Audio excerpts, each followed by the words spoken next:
When you're asking a question, you're in the act of learning. And that's all we as human beings can really do, is to keep learning, not think that we've arrived, and find comfortable people in comfortable places to ask difficult questions. Hey everyone, welcome to the Let's Be Real podcast. I'm your host, Nicole, and I believe we need all the help we can get when it comes to living a full and free life. Here you'll find honest truth, practical tips, and perspective changes that help you embrace the miracle that is your life.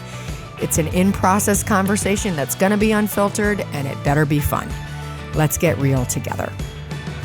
Hey, you guys, welcome back to Let's Be Real. I'm so excited for our conversation today. I have two very new friends with me, Reggie Dabbs and John Driver, who have written a book called Not So Black and White. And these guys are going to lead us through a conversation about their relationship and their friendship and what they've been learning through the process. Reggie is a public speaker. He just told me that he's been speaking for the past 36 years. So he has a thing or two to teach the rest of us, I'm sure. Reggie, Reggie, welcome to the show.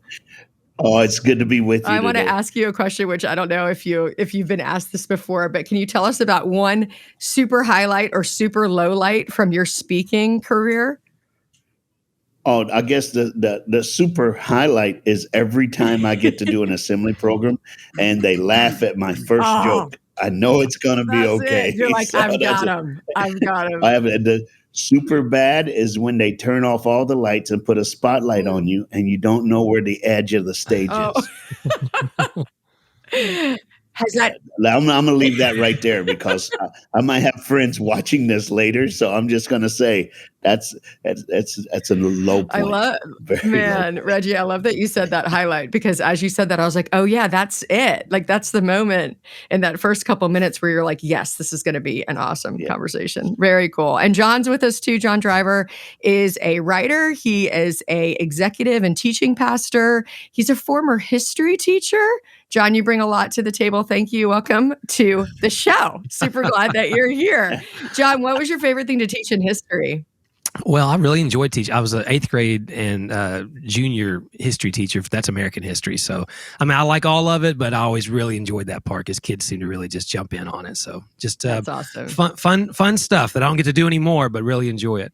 Well, as a mom of 3 teenagers I have an 8th grader and high school, college, great teachers change kids' lives. I mean, I knew that as a student, but I'm experiencing it. And especially the hard ones who call out a lot in students seem to be awesome. So thank you for that. I'm excited to talk about y'all's book and the story behind it and get into a little bit of a few of the topics. Obviously, the book's amazing. I love it. And it's one that I really want to highly recommend to everyone. But we're going to at least gloss over a few of the topics that you guys cover in there. But before we do, I just would love to hear the story behind the book. You guys tell a little story about an awakening that you had about your own relationship that kind of led to the book. So, John, I just love to hear maybe from your perspective on that. And then Reggie, you guys jump in and let me know how that all has kind of played out. Yeah, absolutely. When I watched the video of George Floyd being murdered, there had been a lot of things swirling in me already up to that point. And as a white Christian, my wife and I have been having a lot of conversations really for about 5 years, just about what our role should be in this conversation. And I was in tears. And, one of the first things I did was order a bunch of books off of Amazon to begin reading Black authors and Black theologians and others that I should have been reading the whole time. And then the next thing I did the next day was call my good friend Reggie, who after 20 years of friendship and 2 books we've written together, we'd really never broached a serious conversation about race. And so I tried to set up some respectful disclaimers of, hey man, you don't owe me any explanation here. And I know that there's a lot of mourning happening here. And man, I've been sitting on the sidelines watching this from the outside and not inside this with you.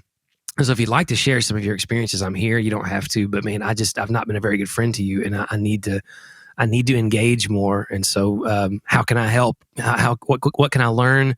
It wasn't a feeling that I needed to come save things. It was a feeling that I needed to be involved with my friend. And that led then obviously to so much of the discussion about the systemic issues and all those things. And so, having a balance of understanding the relationship side of it and how that leads into an understanding of a lot of the hot button topics that people are losing their mind over. My journey began with a friend, and I think that that's the best place to begin this journey. Mm-hmm, mm-hmm. How about you, Reggie? Obviously, that was a marker moment for a lot of people. I mean, the whole nation. But I'd love to hear from your perspective. My whole thing is, and it's true what John just said. It's almost like we were able to build a bridge so that we can have the conversation that we had. We had a relationship where I know his wife, his daughter. He knows my family, my son, and I've been to volleyball games, and just hung out. We've gone to dinner, and just chilling, and that helped, him want to call me, which spoke to our friendship. Even my wife says, "Isn't it cool that John thought of you?" Mm-hmm. And I went, "Yeah, it is. It is."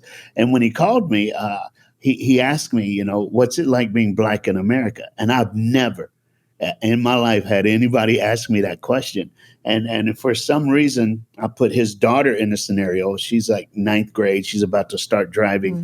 Mm. And I put my son in, and I said, "John, the best way for me to do this is when I put my son in the car to teach him how to drive, what's the first thing he did?" And I asked people this, and they like, "Fasten your seatbelt." I go, "No, adjust the mirrors, the seat so you can close." No. He goes, "What's the first thing?" I said, "Well, the first thing I tell my son is take your wallet out of your back pocket and put it on the seat beside you or in the cup holder so that when you get pulled over, you're not reaching in your back pocket and your life is over." That's the first thing. And John was like, "I would never have to say that to my daughter." And that's just a glimpse. And it's a glimpse that a lot of people have read, even in the book, that has opened them to, wait a minute, maybe there is something a little bit different. And it is. But having that conversation and John being willing to do it, I get emails almost every day or a text from somebody who's just finished a book, and they're just like, "Thank you so much. What a jewel."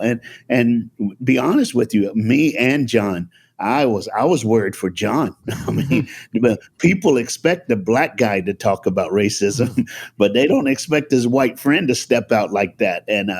And people have embraced it. But I was a little bit concerned about how John would be treated because he is my friend. John, you mentioned, and by the way, it just makes me so emotional. Just that whole, especially at the Ahmaud Arbery murder, that was really a time of awakening in our family. Sort of like John, there had been some friendships and things, but I know for me, really trying to step into that space, there was like an uncomfortableness to it. And John, you seem to indicate some of that. You were like, "I feel like I want to call my friend Reggie. Is this going to be, tell me a little bit more about kind of the feelings behind that and what you worked through to say, I need to push into what kind of does feel uncomfortable." Well, it's a minefield. It's a minefield when you've not been in the battle, especially. So you don't know where the mines are. Mm-hmm. I have a good friend as an author, and we were talking one day, and I told him, I was like, "Man, I'm sorry that I'm late to the game here." And he said, "I tell my white friends who feel late to the game that would really only matter if this game was almost over." He said, "But there's unfortunately a long way to go. And so, hey, you still got plenty of time to get involved." So I think there was a feeling of, if you're, and we discussed this a lot in the book, sort of the even white Christian evangelical sort of feeling that, hey, because laws have changed, because there's obviously improvements, racism, as certainly on a systemic level, feels like a part of our like distant history. And there's not really an understanding. That was where it began for me. As a history guy, it was like number one, the 60s is not that far away in the grand scheme. And then you begin to really look at what's still happening today, or you watch through, the sort of movements that we called law and order, and the mass incarceration, and all of these things that have nuance and complexity and lots of different elements. We can't just sum them up so simply. But we've often, I was very dismissive of those issues. So when I began to realize, wow, there's a lot more going on in the nuanced layers of this, I knew I had to get in somewhere. Like, it's time. And for me, it was a righteousness thing. It was the gospel calls me to a place of justice for the oppressed. And I know that those are strong words that are being weaponized by a lot of people. And so I think the relational kind of getting into that water was a place that I could, and I don't want anyone to think that this book is just about, hey, two guys are friends and that's going to fix all of this. Mm-hmm. But, there has to be an element, especially if we're believers, there's an element of saying, hey, but I can't walk this out in real life and learn these things without friends. And I don't want to just be a theorist. I don't want to just sit around having theories about racism and just speaking and shouting into the online ether about it all. I want to actually also be with people. And so how can I do both? I think both are important. That's why we talk about changing your heart and having your heart change. When we say the nation needs heart change, we rarely ever mean our own. We always mean somebody else. And so the gospel always says, no, we're going to start with yours. And so we began there, but we also know that systems don't have a heart and they also need to be changed and adjusted. Yeah. That's actually the vision of the founders. And so when we begin to understand that, we say, hey, man, through these relationships and through what God brings for us, we can be a part of the change of hearts beating with us and with others, and also of the systems, because both need to be changed just by different means. Yeah. Thank you, John. Reggie, why do you, in your experience with folks, you're prolific around the country. You've spoken with young people your whole career. You speak not on racism at first, correct? You've really spoken about your triumph through a very difficult upbringing. And why do you think that this topic is so uncomfortable and so riddled with, like John said, such a minefield? What has been your experience in that? The very first thing that we do in the book is try to get people to set aside the stuff that separates us when we say the word racism, to set aside the insult so that we can get to the problem and so we can find a solution. So everybody wants to say, well, not my family. Everybody wants to say, I wanted to name the book My One Black Friend, but they didn't go with that one for me. I mean, I don't know why. I thought it would have been good. We'll call it that on the show. That's what it is. I'm going to tell you, because everybody goes, I have a black friend, or, my brother-in-law is black, and what it is, it's like almost a defense system where, you got to, hey, I'm on your side, bro. I got your back. When what we have to do is get past that. And that's why I love that John put in a little underneath it, a discussion about racism and faith. Because without that faith aspect, how could we tackle something as massive as racism? Like you said, I grew up in the foster care system. But my foster care parents, they knew that if they gave me faith, that it would get me through how I was born, that my mom gave me away, that I wanted to give up. All that stuff all happened. And that underlining, or I like to call it that crimson cord that connected it all, was that faith that I had to believe that what I'm going through now, there's something bigger, stronger, and faster than that. When we talk about racism, there's something bigger, stronger, and faster than that. And that's our faith. I love that. You guys talk about, I just want to read a particular quote that I was like, I'm going to have to write that one down and underline it. So I did both. And it says, we don't want anyone to stop loving this nation, which obviously there's been some content leading up to that point. But just the fact that we have to say that somehow critiquing or desiring something different for our nation feels like you're not loving the nation. I do want to talk about that part.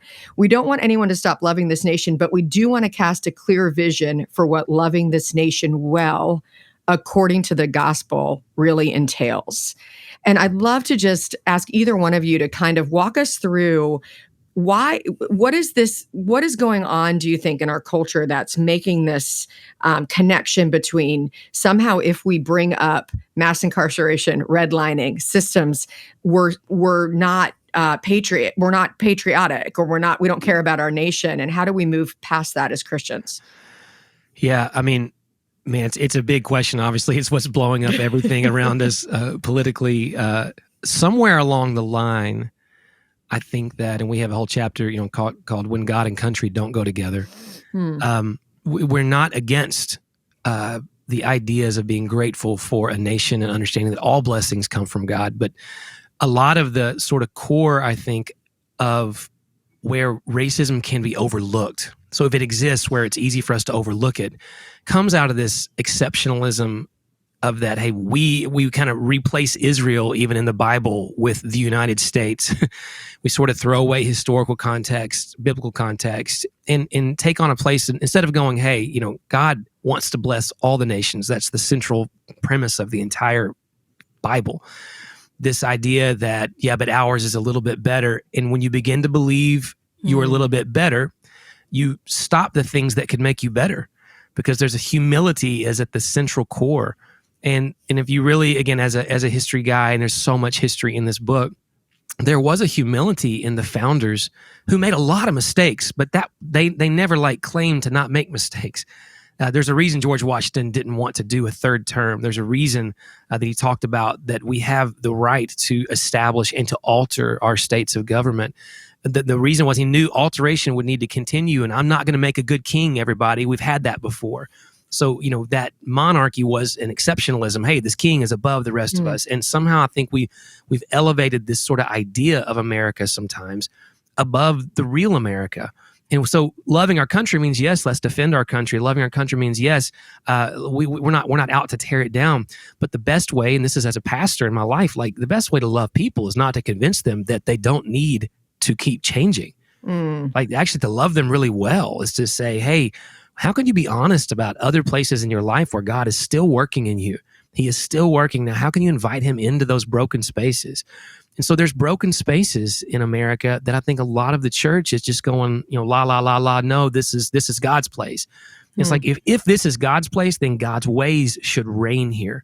And God's ways begin with humility, being open to reason, being impartial. I mean, I'm quoting James right now, where we should be slow to speak and quick to listen. And so slow to anger. And if our reactions are angry and they're not slow, they're quick to respond and quick to just throw out the especially perspectives of people of color who are believers around us. Excuse me. Then we should not call those things gospel-based. We should not call them Christian. They may be political, and I'm not calling them invalid. Just don't call them Christian, because to begin with Christian begins with a place of, how does God change me? How does God change me? And how do I open my mind to be willing to listen? That's why a question we ask a lot in the book is when was the last time you changed your mind about anything? I mean, so when you said earlier, you read that quote, what do these things mean according to the gospel to love our nation well? What we're really doing in the book is we're helping us, even though it's a book on racism, we're really deciding, what does the gospel mean? What does it really mean to you as a believer? And so we're not calling you unsaved, and we're not throwing out all the past. We're not calling it all bad. That's that binary extremism that we all have. It has to be either good or all bad. And we're saying, hey, the real gospel is a safe place where you get to be broken yet redeemed. You get to be broken and being healed by Christ. You get to be broken yet continually being transformed into a different person. That's the real message that brings hope to the world. Thank you, John. Reggie, I've heard it said, and you mentioned your one black friend. I got one black friend, Yeah. So, Yeah. And I think what that's really, thank you for laughing. I think what that's really pointing to is this whole idea of I'm not a racist, Right. that idea of I'm not a racist. I have a black friend. And you guys talk about in the book, this idea of a heart issue and a systems issue. And you mentioned the story about the way that you told your son, as he began to drive, this is the first thing that you need to know. Can you talk to us a little bit about, or just articulate for someone who's right there? They're like, well, my heart is, yes, my heart wants these things, but I don't understand how racism is a part of my community. Can you give us an example of what that looks like in today's world? In today's world, it's almost, it's very subtle, and it's even easier now to get away with certain things than it used to, because instead of a person of color going, that's kind of might be racial, it's to the other side, and people are like, oh, you think I'm racist? No, and they'll jump to that. So somebody has to back down. The way I look at it is this: when Jesus walked into a room and he sat at a table and he started to eat, there were people in the room going, why is he sitting there? Why is he sitting with them? And my first thought was, poor Jesus, that brother can't even get a fish dinner without people making fun of him, man. Can't let the brother eat, you know what I mean? Let him eat. And that is a small picture of, even then, there are people who wanted to be better, wanted to look better, wanted to put themselves above others, where Jesus walked in the room and I know he was like, okay, let's take care of this because we're going to sit at a table where they never dreamed I would sit at, because the Pharisees were there, everybody was there. But I love that about Jesus, because when he picked his disciples, he had gone to all the rabbi schools and everything. And then he was baptized by John the Baptist, and the sky opened, and even God said, "This is my son." Then he went out and looked at fishermen and said, "Come follow me." He did something that he was supposed to pick other scholars, other rabbi. He's supposed to pick them, not a fisherman, but he changed the game, because they back then they didn't have the internet or Instagram. It wasn't on a news feed that Jesus was baptized by John the Baptist and God said he was his son. People heard by word of mouth. So when Jesus walked up to those fishermen and he said, "Follow me and I'll make you fishers of men," they dropped their nets, not because Jesus can make a blind man see, because he ain't done none of that yet. They did it because that's the rabbi that we can follow. Now, you're like, what's the correlation between that? Here's what it is. It's real simply this. We have to be like the fishermen. We have to be like, you know what? Whatever Jesus wants, we got to do. What if we, the church, could be a picture of what race should be like, of what equality should be like? And we have an opportunity to do that now, but we have to just and I love it because we can look through Mike's lenses or we can look through Jesus lenses, and we put it in the book to change the way your vision is, change the way you see things, and try your best to see it through God's eyes, and you'll see where we should be. Yeah, I mean, I think you're continuing to point us back, which I appreciate so much, to the fact that at the core, like it is a heart issue of, am I willing to have my mind changed about something? Because if you've been, as I have and my family has been, if you've been in relative comfort, security, and things that have impacted other people have not impacted you, and you may not be aware of why those things have not impacted you, be it race, be it class, privilege, security, whatever.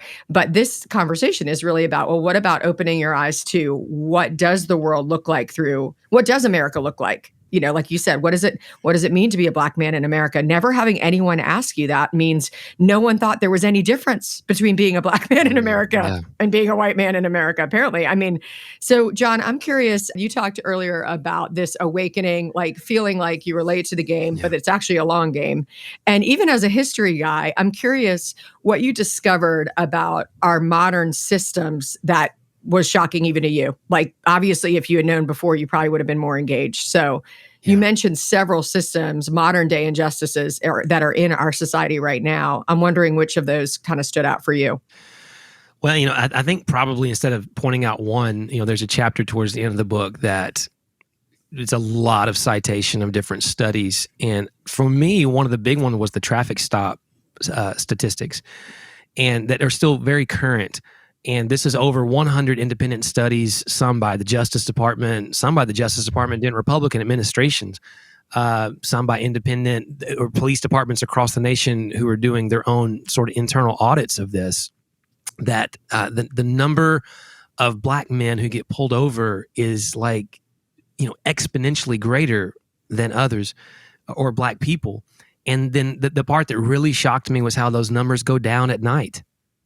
They go down at night because they can't see what color the driver is they're pulling over. And so, you know, and I had this conversation. I have a lot of, you know, again, we talk about your one Black friend. I have plenty of police officers and soldiers and others who are friends. I mean, this is not like an indictment against police officers. And I think that's where, like you said, that insult lies, is we're saying that police officers are racist. Okay, no.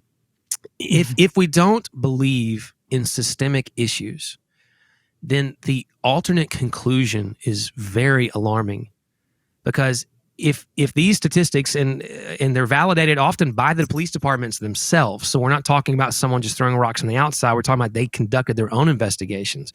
I mean, in Baltimore and Ferguson and plenty of places, they've conducted their own investigations and have come to these conclusions. And so if you have sort of when that happens, what happened to George Floyd, that's just one bad apple. If you had sort of a bad apple viewpoint of racism and not a systemic viewpoint, then the conclusions are very alarming. It means that the entire system that we have now is just riddled with bad apples. It means we just have racists all around us in all of our policing systems. And I really don't believe that to be, I believe there are bad apples, if you want to use that term, but a systemic understanding actually brings a more palatable conclusion and also a better path forward, because instead of indicting all the individuals, and if someone goes down that individual path, that's on them, perhaps there is something in the systems. And of course, the history of policing, understanding where many of the police systems in America began as enforcement for the black codes post-Civil War during, early Reconstruction, then to enforce Jim Crow laws once we were, past Reconstruction, understanding that, wow, we were mass incarcerating post-slavery as a way to take former slaves during black codes and put them under vagrant laws where if they didn't own property and they stood on property, they were in violation of the law, where they weren't allowed to own property. They didn't have any resources to own property. And so just being black in America during that time was illegal in the South, especially. And they would take them back into custody and they would begin working the fields now for the government to pay the kickbacks to the landowners and vice versa, the same fields they were when they were slaves. And understanding that history may seem like that's not ancient history. I mean, that's just, a little over a century ago, and understanding like that's a valid beginning. And so and this is the term we use a lot, history leaves for us a legacy. And so it doesn't mean that it's exactly like that today. It doesn't mean that the Civil Rights Acts haven't, helped along the way. But we can't ignore that, hey, that beginning may have other tributaries throughout it systemically that are still affecting the current system today in some way that needs to be evaluated. And so, how you start really, really matters. And it's really more difficult to unlearn than it is to learn. And so for me, seeing, okay, well, the traffic stop thing, I could just go, a bunch of racists are out there pulling over black guys. Or I could say, what is going on a deeper level here in the training, in the understanding of how those things go? And I mean, again, no knock warrants, another great thing in the modern age. Yeah. I mean, the Breonna Taylor story, the idea that someone could be in their own home, having not been convicted of any crime, and someone could just break down their door, and because they're in the wrong place at the wrong time, they get shot, and the only person that had any law that was broken was one of the officers that shot into another apartment, into a wall, because that put someone else's life in danger. But technically, no one had broken any law who actually shot at another person that day. And that means, hey, guys, our law needs to be adjusted. And it was. The city of Louisville made some adjustments to that. That is systemic change by seeing the problem as it is and not just boiling it down to, well, this is a bad person because of well, they're into drugs or into this and that. Hey, we have to separate from the humanity of people just the behavior they have. And like Reggie was saying, Jesus separated humanity from behavior and loved people where they were. It doesn't dismiss the behavior. Jesus paid for the behavior. And so he cares about it so much. He laid his life down, but he cared about the person even more to reach them where they were. So good, you guys. I remember particularly during the summer of 2020, I had a few people who would reach out to me who felt that sense of overwhelm. I believe this. I don't have any Black friends. I don't know what to do. Like, what do you do about the traffic stop problem? Like, just so, and I know you guys, obviously the book is an incredible start, I think. And also the fact that you give so many further research kind of content, but what's your engagement? What is how do you personally say, okay, this is what God's calling me to in this season. This is what helping others kind of awaken to this and be involved in it looks like for each of you personally in this season. And maybe what would you say to others who don't have your platform, and what would you say to that girl in Washington State who reaches out to me and is like, I'm a mom in Washington State. What do I do? So. To answer your question for her is you already did something because you reached out and you're asking questions. A lot of people think you have to have an action behind anything. No, when you're asking a question, you're in the act of learning.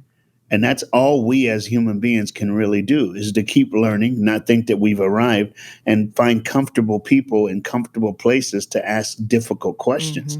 And so to her, I would say, you're doing it right now. You're asking questions. And that's important. I never dreamed that I would be in a book like this. I never dreamed I would share the stories that I went through growing up. Those stories molded who Reggie is.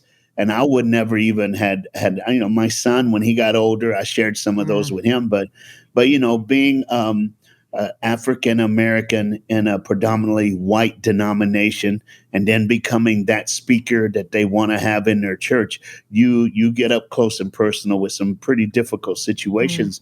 So for me to do that, and some of my really good friends, they're like, "You really did put it on the line in this book." And I said, I'm glad you realized that, but you got to do something, and I kind of wish it wasn't on the scale that it is, because we ended up on national talk shows already and everything like that. But on the backside of it, I'm getting people who are like, "Hey, I'm a dad. My kids heard you speak, and he made me read this book. And thank you." I'm like getting stuff from kids, fathers, and mothers, and I'm like, well, I'm old, but I'm like Uncle Reggie to every teenager. So I'm like, I'm just going to reach the kids. Every now and then I'll get to do stuff like the old school Promise Keeper events. Yeah. They would have me see. So that's about as adult as I get in my ministry world. But now with this, it's almost as if God set me up in my past so I can do this now, to have a platform that cause healing to go around. So that's just what's a little different, and that I'm having to doing now is almost people are kind of comfortable asking me those difficult questions. And that's cool with me. Yeah. You get to be a lot of people's friend that maybe don't have access to someone else. I might be the world's Uncle Reggie. You might be the Come on. You might be the world's one black friend. for hopefully we can change that. But can we name this a whole session? My one black friend. What's the title? That would make 100% come on, Joe. Done for you. Come on. I'm talking to Joe. He the boss. Come on, Joe. Let's do this. Joe's our producer. Yes. Reggie, you mentioned like telling some of those uncomfortable and really painful and also just unjust stories in the book. Have you had flack? Have you gotten? No. Okay. Well, no. Maybe. And I really believe that it's that platform of 36 years. The people who are like, I've heard him speak a couple of times. Okay, wait a minute. Wow. I've had guys come up and say, "Thank you. Just thank you for not giving up." And that's pretty good. So good. We had a little flack after Good Morning America, Reg. We had a couple emails, and in those cases, of course, an 8-minute interview can't encapsulate an entire 200-page book, and we weren't able to go into all the systemic issues and those things. But we've been trying. Like a retired police officer reached out, the day of, and was just offended that we would, insinuate these, that there's a problem, and we were able to say, "Hey, thank you so much for your service, and we're not insinuating that, that you have a problem here, that there's a big thing going on, and could we bless you as someone we honor with a free copy of the book?" And just trying to respond. We're not always gracious. Reggie's always gracious. I was thinking that. Yeah. So John's not always gracious, but it's good to have a gracious friend. And I'd say too, and you were talking about just to kind of tack on to what Reggie said. One of the things in all of our interviews and talks, and as a white pastor, I get a lot of these conversations, and when some people have laughed when I've said, probably this begins with being willing to change the way you think. Like, if you want to know how to affect this, be willing to change the way you think. And that's why, again, there's a reverse engineering into what you actually believe about the gospel from there. That's why it's a bigger question than we think. And sometimes the initial reaction, not disrespectfully, it's just like, yeah, like, what will that do? And it's like, okay, guys, when we're at a place as believers, when being willing to change the way we think with a humble approach to how we view the gospel and God's viewpoint, as Reggie would say, God's lenses of not just this problem, but the people in this problem, then that's when we can say maybe my viewpoint of the gospel, if anything, has become so familiar that I'm not allowing the real radical parts of what it calls me to inform how I look at everything. Whether it's political, whether it's social, like this needs to inform how I look at everything. And so, and it's not just about the book, but we really did write this book as an entry point for those who don't know what to do, and who just sit around going, "Man, I'm just so sick and tired of being called a racist." Like, that's a big sentiment we hear from people. And sometimes I'll ask them, "Who called you a racist?" and they can't name anybody. It's a general feeling, or they're being told maybe by their media outlet that, hey, everyone's calling you a racist, and like, but they haven't actually encountered that in an actual human. But the belief and the impression is everyone thinks I'm a racist, and they're on the defensive and they feel indicted. And this book is for them. Like, hey, I've been there.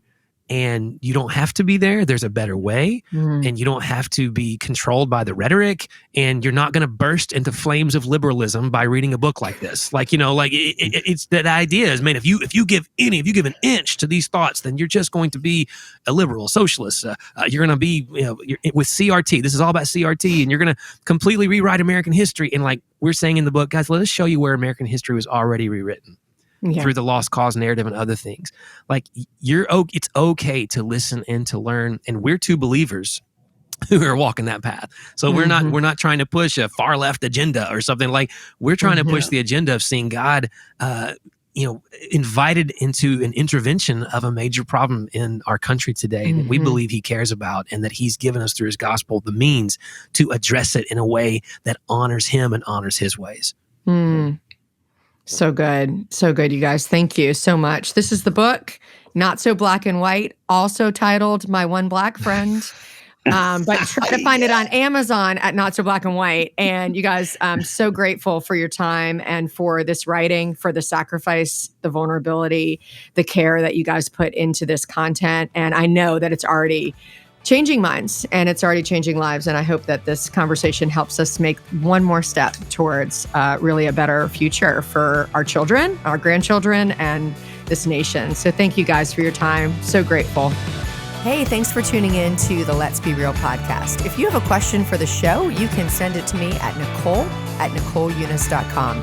And hey, if you're enjoying this, we'd love for you to like, subscribe, share it with your friends, pass it on, shout it from the rooftops, whatever you feel like doing, because the reality is, let's get as many people getting real as possible.